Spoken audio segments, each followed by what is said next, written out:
বিসমিল্লাহ। Hello everyone, আসসালামু আলাইকুম। আজকে আমি খুব সহজেই বানানে দেখাবো যে ফিশ বারবিকিউ।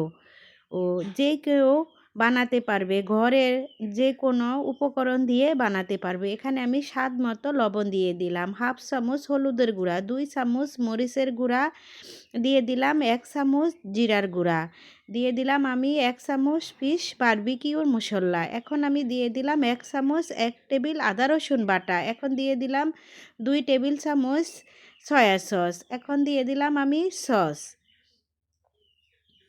এখানে আমার 2 টেবিল চামচের মতো সস হবে। এখন আমি দিয়ে দিলাম সরিষার তেল। সরিষার তেলটা দিয়ে আমি ভালো করে মেখে নিব। এখন আমি দিয়ে দিলাম 1 ফালি লেবুর রস। এই লেবুর রসটা দিলে বারবিকিউর থেকে যে কোনো একটা সেন্ট করবে। আমি তো লবণ আর লেবুর রস দিয়ে মাছটাকে ভালো করে ধুয়ে নিয়েছি।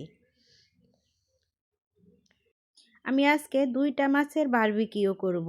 এখানে প্রথমে আমি এই বড় মাছটা নিয়ে নিলাম। বড় মাছটা নিয়ে ভালো করে ম্যারিনেট করে নিব। আমি মাঝখান দিয়ে যে ছিঁড়ে ছিঁড়ে নিয়েছি মাছটার, এই ছিঁড়ে ছিঁড়ে ভিতরে ভালো করে মেখে নিব। আপনার এই মাছটা মাখানের উপরে স্বাদ নির্ভর করে। এই যে মাছটা যত ভালো করে মাখাবেন ততই আপনার এই মশলাটা মাছের ভিতরে ঢুকবে। আমার দোনোটা মাছ মাখা হয়ে গেছে, দেখেন কি সুন্দর লাগে।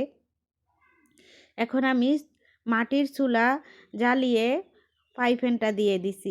প্রথমে আমি বড় মাছটা দিয়েছি। বড় মাছটা, ফ্রাই প্যানটা তো একটু ছোট, বড় মাছটা তারপরও আসছে। আমার উল্টাইতে অনেক কষ্ট হয়েছে, যে মাছটা তো অনেক বড়, যে যদি ভেঙে যায়। তাই আপনারা সবাই এরকম বড় মাছ নিতে গেলে উল্টাইতে হলে সাবধানে উল্টাবেন, যাতে না ভেঙে যায়। ভেঙে গেলেই তো মাছের সৌন্দর্যটা নষ্ট হয়ে যাবে। আমার মাছটা হয়ে গেছে, দেখেন একবারে কি সুন্দর পোড়া পোড়া হয়েছে, দেখতে কি সুন্দর লাগে। আমি আবারও ছোট মাছটা দিয়ে দেব। এই ছোট মাছটা উল্টাইতে আমার কোনো কষ্ট হয় না। এই মাছটা একবারে পারফেক্ট সুন্দর হয়েছে। দেখেন আমি সুন্দর করে উল্টিয়ে দিলাম। আমার মাছটা হয়ে গেছে। এখন আমার ম্যারিনেট করার পালা। দেখেন এখন আমি এখানে লেবুর রস দিয়ে একটা সুন্দর একটা সস বানিয়ে নিলাম। দেখেন এই মাছটা এত মজা হয়েছে এই বারবিকিউটা, যে আপনারা সহজেই এই বাচ্চাদেরকে এইভাবে